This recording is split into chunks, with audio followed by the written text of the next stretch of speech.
Hey everyone, welcome to my YouTube channel that is Blog by Dentist. In this video series, we will talk about MCQs that are in dental professional exams like NBDE or FCPS Part 1, and they may help the MBBS students or other medical students, but they are more specifically for the dental students. So let's dig into the topic. The first MCQ is: right coronary artery does not supply blood to the right atrium, right ventricle, left atrium, and interventricular septum. These are the options. For answering the question, we need to understand where is the supply of right coronary artery, so that we can say that right coronary artery does not supply blood to this part of heart.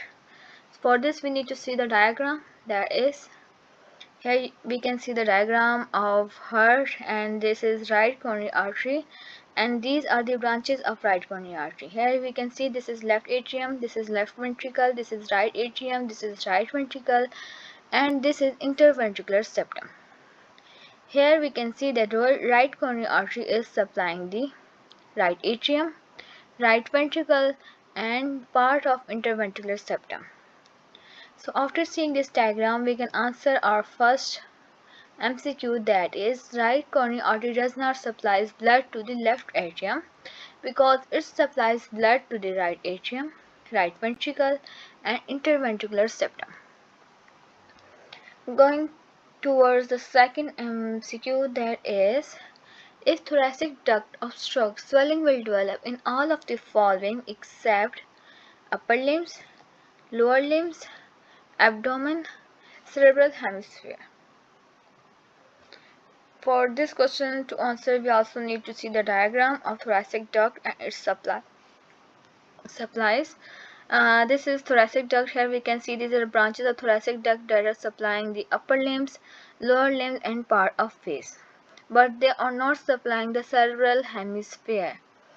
So we can say if thoracic duct will obstruct, swelling is most probably in the areas where they are supplying, that is upper limbs, lower limbs, and abdomen. But as it is not supplying, as thoracic duct is not supplying the cerebral hemisphere, so swelling will not develop in the cerebral hemisphere in case of thoracic duct obstruction.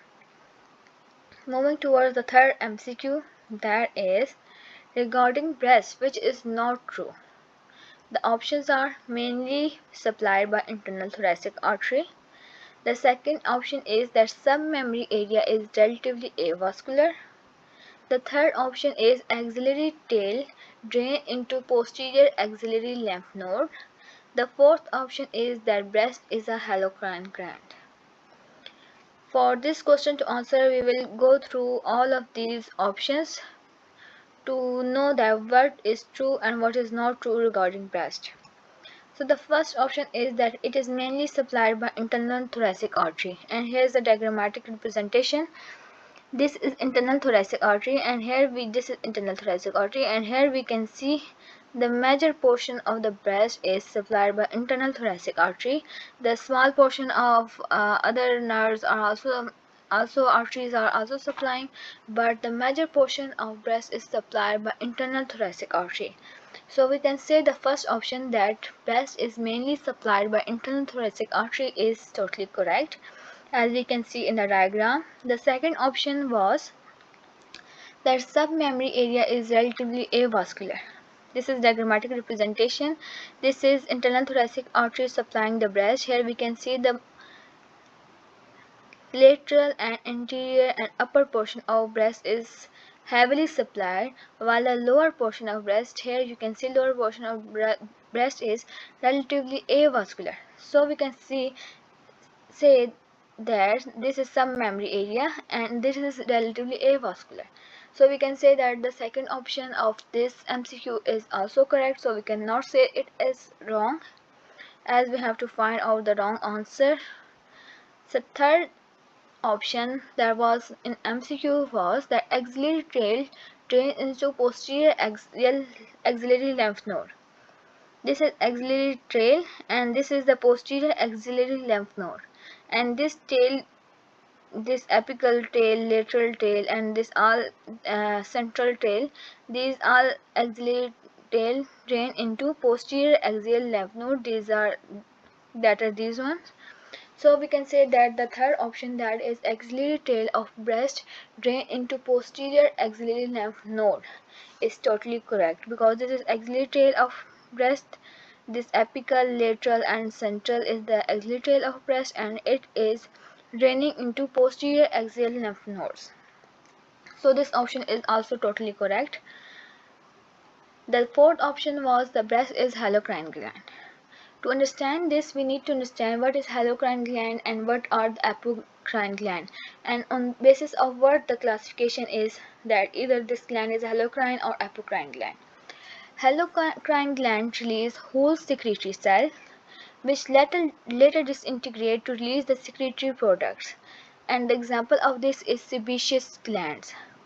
While the apocrine gland release part of cell membranes or apical regions of cell as secretion. Thus cell partially lose cytoplasm, not all the cytoplasm is lost so during secretion. And the example of apocrine gland is mammary gland and some sweat glands. And in mammary gland there is the secretion is by the release of part of cell membranes or apical region of cell as secretion. So the whole cytoplasm of mammary cells or mammary glands are not lost. So we can say that mammary gland is, or breast is not a halocrine gland, it is an apocrine gland. So the fourth option, that mammary breast is a halocrine gland, is wrong, because breast is apocrine gland. Moving towards the fourth MCQ, that is, a child has laceration on lower lip and bleeds profusely. Best way to stop bleeding is, the options are compressing facial artery at the site of origin on the site of injury. The second option is compressing facial artery bilaterally at the site of its origin. And the third option is compressing angular artery at the corner of mouth. And the fourth option is compressing inferior labial artery below the lip. By which option we can stop bleeding in a child whose lower lip is lacerated and bleeding profusely? For this we need to understand this diagram of the facial artery distribution. This is the facial artery, this is the emergence of facial artery at the face. If we put pressure on this area and this area, that is bilaterally on facial artery, we can stop all the bleeding in all of the branches. These are the distribution of branches.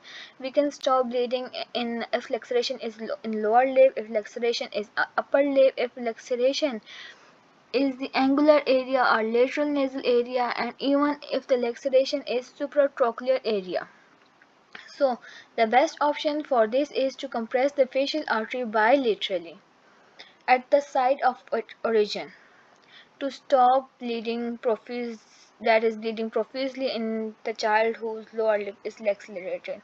The MCQ is a little confusing because it is focusing on lower lip, but if the upper lip is lacerated and bleeding profusely, the same option is done, that is by compressing facial artery bilaterally at site of origin, we can stop bleeding. Thanks so much for watching this video. Don't forget to like, share, subscribe, and keep watching for the next videos.